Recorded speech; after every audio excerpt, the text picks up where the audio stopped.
So look at your neighbor and say, neighbor, we need to say yes. Say yes. Luke 5:4. When he had finished speaking, he had said to Simon, put out into deep water, let down your nets. Simon answered, Master, we've worked so hard all night, we haven't caught anything, but because you say so, I will let down the net. Huh? So neighbor, we need to say yes completely.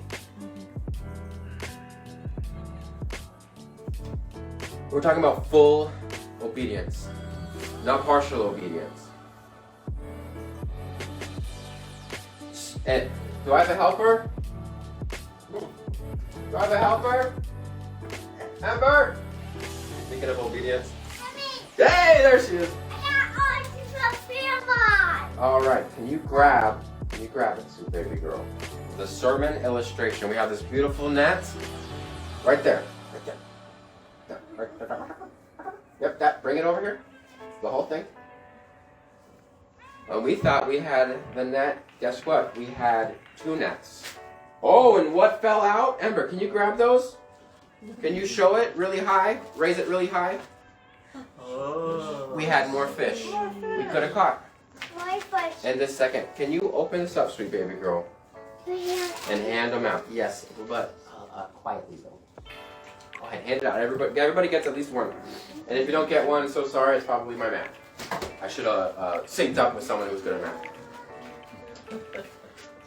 So, there are times, I'm not saying this is every time, but there are definitely times where the harvest definitely depends. The maximum effectiveness of the harvest correlates with your obedience level.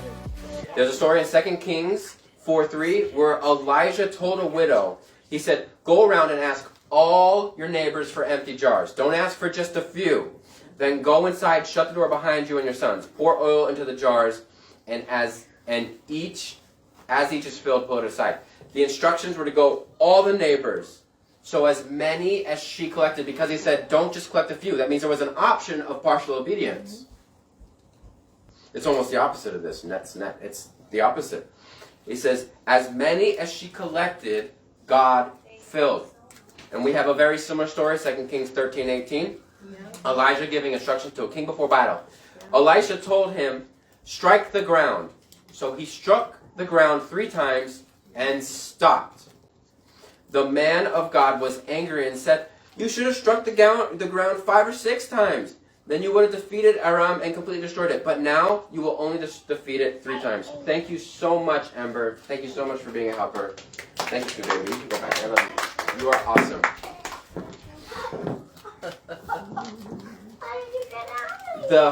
For the harvest, the maximum effectiveness was directly correlated with the maximum obedience.